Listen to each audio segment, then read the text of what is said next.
Good evening, brave souls. Tonight we venture into a tale of terror that will grip your heart and haunt your dreams. In the quiet village of Alminya, nestled along the Nile's banks, the whispers of El Naddaha haunted the air. Her story was one every child heard growing up, a woman with a voice so enchanting she could call you from across the river, her song irresistible. But once you followed her voice, you'd never return. Omar never believed the legend. He had heard it countless times from his grandmother as she brewed her tea by the dim light of the kerosene lamp. "Stay away from the riverbank at night," she warned him. El Naddaha is always waiting, always watching. Omar, a young man of 22, had always been curious by nature. Since his father's death, he had taken on the responsibilities of the family, caring for his mother and younger sister. The river had always been a source of comfort for him, a place to think, to escape from the burden of responsibility. But lately, the river felt different, darker, more sinister. One evening, after a long day of work in the fields, Omar sat by the riverbank, the soft lapping of the water calming his weary mind. As he closed his eyes, he heard something, soft, barely audible at first, a voice. It was gentle, melodic, like a lullaby carried on the wind. Omar, his eyes snapped open, heart racing. The voice called again, more clearly this time. Omar. He stood up, scanning the dark horizon.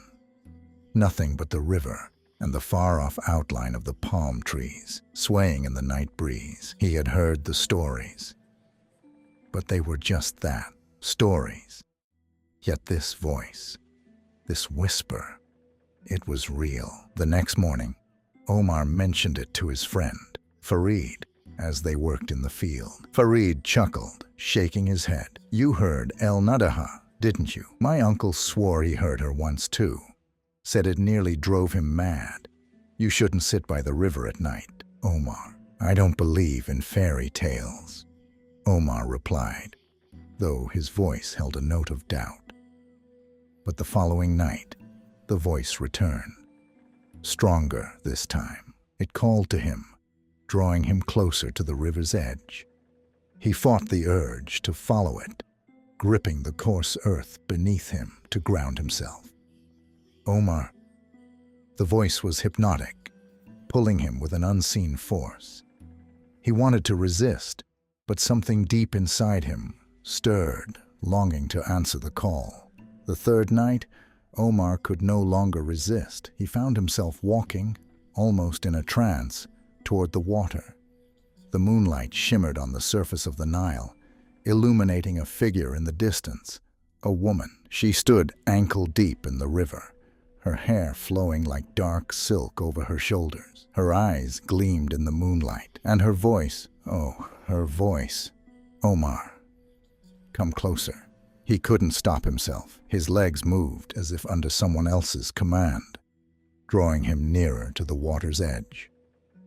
The woman's smile widened, and for a moment, her beauty seemed to mask the danger that lurked beneath.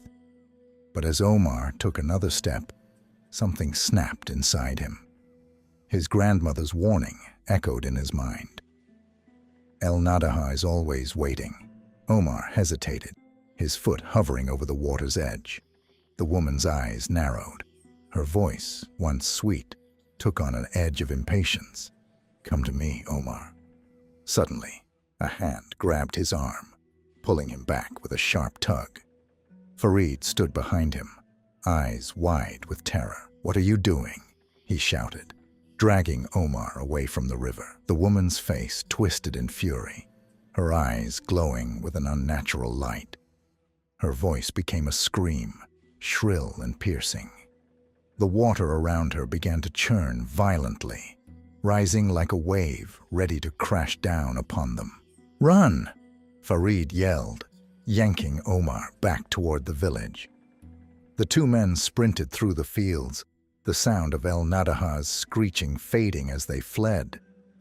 They didn't stop running until they reached the safety of Omar's house, both panting and drenched in sweat. That night, Omar's grandmother found him sitting by the fire, his face pale, as he recounted what had happened. She listened in silence, her eyes heavy with knowing. "She won't stop," his grandmother said softly.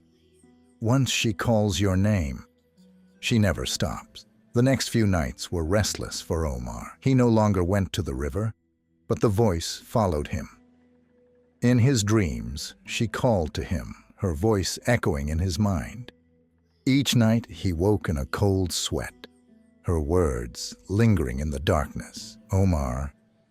On the fourth night, the dreams stopped. The village seemed quieter than usual, the air thick with an unsettling calm. Omar felt a strange sense of relief, thinking it was finally over. But as he walked down the village road, he passed by the river once more, and from its depths, he heard the faintest whisper. El Naddaha never forgets.